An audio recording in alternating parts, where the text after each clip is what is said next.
Salut, je m'appelle Monsieur Cédric Thiema, promoteur de l'entreprise G-Bike Travel à Libreville au Gabon. Je fais cette vidéo pour vous présenter une opportunité exceptionnelle. Regardez cette vidéo qui vous montre notamment que le secteur du tourisme prend une place primordiale dans la politique de développement du Gabon. Et je vous invite ici à nous rejoindre rapidement au travers de cette opportunité que nous proposons de pouvoir devenir actionnaire ou investisseur à court terme dans ce projet exceptionnel afin que nous puissions être le numéro 1 en cette année 2025.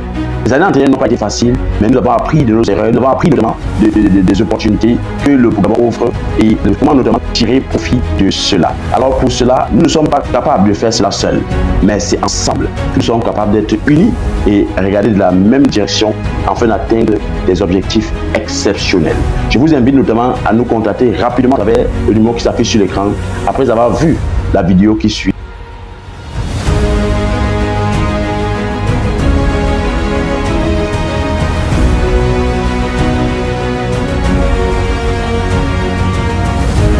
Malgré un contexte économique particulièrement difficile, la compagnie aérienne AfriJet Fly Gabon entend consolider sa position de leader du secteur aérien dans la sous-région d'Afrique centrale.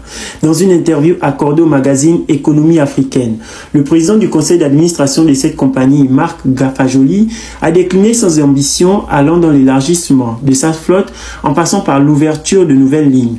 Dans cet entretien exclusif, le PCA d'AfriJet revient sur l'évolution qu'aura connue la compagnie après 20 ans de présence dans le ciel gabonais. D'une société d'aviation d'affaires exploitant des Falcons, AfriJet s'est rapidement mué en compagnie aérienne en 2017 et s'est imposé comme un acteur majeur dans le secteur. Avec la création de Fly Gabon, une nouvelle page s'est ouverte et permettra de donner une nouvelle dimension à l'entreprise. D'ailleurs, l'année 2024 aura particulièrement été positive selon Marc Gafajoli, pour qui, en 2024, le trafic va dépasser les 300 000 passagers, soit une hausse de 12% par rapport à une année 2023 qui fut déjà un cru exceptionnel, aussi bien en termes de chiffre d'affaires que de rentabilité. Tout en se réjouissant de l'accord signé avec l'État gabonais qui a abouti à la création de la compagnie Fly Gabon, Marc Gafajoli s'est dit confiant quant à la réussite de ce nouveau challenge. D'ailleurs, il a décliné les principaux défis pour 2025 qui passent notamment par l'élargissement de sa flotte qui devrait passer à 12 appareils d'ici 2031 contre 7 actuellement. Autre objectif, et non des moindres, la définition et la montée en puissance de la nouvelle marque et ses valeurs. L'élargissement du réseau qui compte déjà 20 routes et 14 escales et qui va s'enrichir de nouvelles destinations vers l'Afrique du Sud, la Centrafrique et le Nigeria.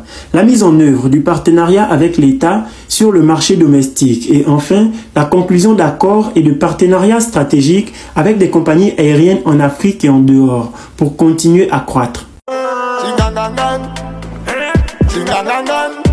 Mais pourquoi tu t'engangan? On est fiers de lever les gamins avec les mia mia mia. Everyday dans la sagataria, les way de la lasta. Luna waiting, Marcel.